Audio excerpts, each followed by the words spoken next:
میں بڑا خوش ہوا کہ چلو خیر سے جو ہے وہ 2 گھڑی سکون کے لمحات میسر ہوں گے، لیکن ایسا نہ ہوا۔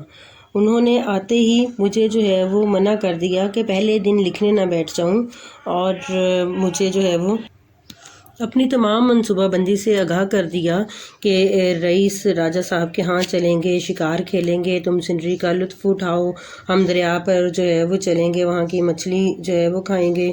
شاعر کہتا ہے کہ مصنف کہتا ہے کہ میں نے بڑی مشکل سے اپنے دوست سے جان چھڑائی اور اپنے کمرے میں گیا اور دیکھا کہ کمرے میں لکھنے پڑھنے کا جو سامان موجود ہے اس کو دیکھنے لگا۔ کہتا ہے کہ میز پر کام در کپڑا تھا، سیاہی کے بغیر چاندی کی دوات تھی، ان کی دوات تو تھی، سیاہی نہیں تھی، قلم تھا بہت خوبصورت لیکن اس میں نب نہیں تھے، کاغذ تھے، کاغذ کے بغیر جو ہے وہ ایک کتاب پڑی ہوئی تھی بڑی اچھی اور مخملی جو ہے وہ جلد والی تھی، ہر طرح کا سامان تھا لیکن کام کی ایک بھی چیز نہیں تھی۔ تو مصنف کہتا ہے کہ آخرکار اس نے اپنا پرانا مفید بکس نکالا اور اس لکھنے کے لیے بیٹھا کہ اچانک کمرے کے نیچے سے شور کی آواز سنائی دینے لگی۔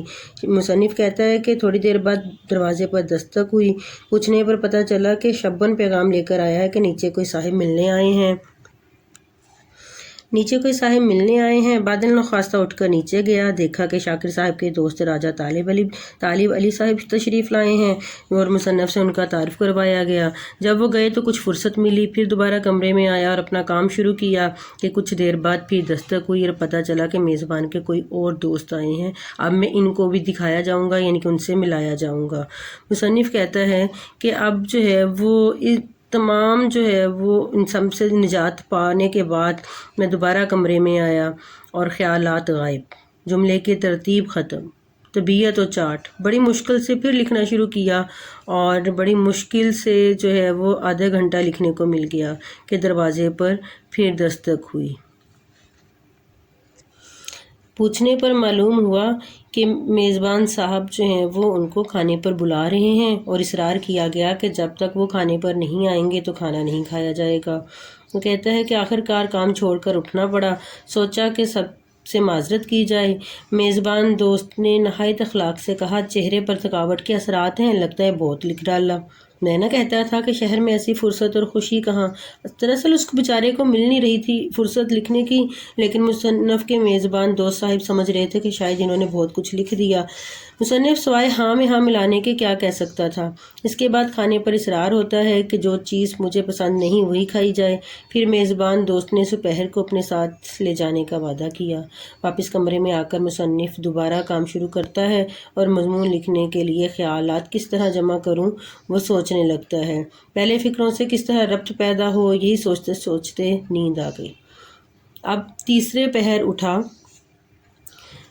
اٹھا تو دماغ بہتر تھا، اب سابقہ فکرے میں ربط واضح نظر آ رہا تھا۔ خوشی اٹھ کر لکھنے لگا، مگر پھر دروازے پر دستک ہوئی کہ صاحب کپڑے پہنے کھڑے ہیں اور فوراً جو ہے وہ کہتے ہیں کہ نیچے آؤ اور ہم نے جو ہے وہ کہیں جانا ہے۔ تو وہ کہتے ہیں کہ نیچے گیا تو میزبان بولا کہ آج بہت کام کر ڈالا، میرے کہنے پر بھی کہ کچھ نہیں لکھا اسے یقین نہ ہوا۔ کہنے لگا کہ کسرِ نفسی کی کیا ضرورت ہے۔ اب یہاں پر تو وہی بات ہو گئی نا کہ وہ بیچارہ جو ہے وہ فرصت کے لمحات ڈھونڈ رہا تھا، لیکن اس کو فرصت کے لمحات جو ہیں وہ میسر نہیں آ رہے تھے۔ مصنف کہتا ہے کہ شام کو جب واپس آئے، کھانے پر باتیں کی، دن بھر کا کام دیکھا کہ ایک صفحے سے زیادہ نہیں لکھا، جو لکھا اس میں بھی کچھ ربط نہیں۔ چنانچہ مصنف یہ کہتے ہوئے اگلے روز میزبان کو ناراض کر کے گھر سے چلے آئے کہ میں مجبور ہوں اس عزیز اور مہربان دوست کو بھی چھوڑ دوں گا۔ اختتام میں مصنف کہتے ہیں کہ میرے احباب کی فہرستیں یہیں پر ختم نہیں ہوئیں، بہت سے ابھی باقی ہیں۔ ایک صاحب جو صرف اور صرف مجھ سے قرض مانگنے آتے ہیں، ایک صاحب ہمیشہ اس وقت آتے ہیں جب مجھے باہر جانا ہوتا ہے، ایک صاحب کو عرصے سے میری دعوت کا شوق ہے مگر پورا نہیں کر پا رہے، ایک دوست آتے ہی سوالات شروع کر دیتے ہیں کہ مگر جب جواب دیتا ہوں تو سنتے نہیں، اخبار پڑھنے لگ جاتے ہیں یا گانے لگتے ہیں، ایک اور صاحب ہمیشہ اپنی کہتے ہیں کبھی بھی میری نہیں سنتے۔ یہ سب دوست میرے عنایت فرما اور خیر طلب ہے، مگر میں کہتا ہوں مجھ پہ احسان جو نہ کرتے یہ احسان ہوتا۔ دراصل مصنف کے ہمیں اس کہانی میں، اس سبق میں اپنے یہ بتانا چاہتے ہیں کہ دوستوں کا ایک دوسرے پر حق ہوتا ہے، لیکن اچھا دوست وہی ہوتا ہے جو اپنے دوسرے دوست کے وقت کی قدر و قیمت کا اندازہ کرے، اور ایک دوسرے کے جو ہے وہ ایک دوسرے کا ہر طرح سے جو ہے وہ ساتھ دیں، اور ان کے اوقات میں کبھی بھی غلط طریقے سے خلل انداز نہ ہوں۔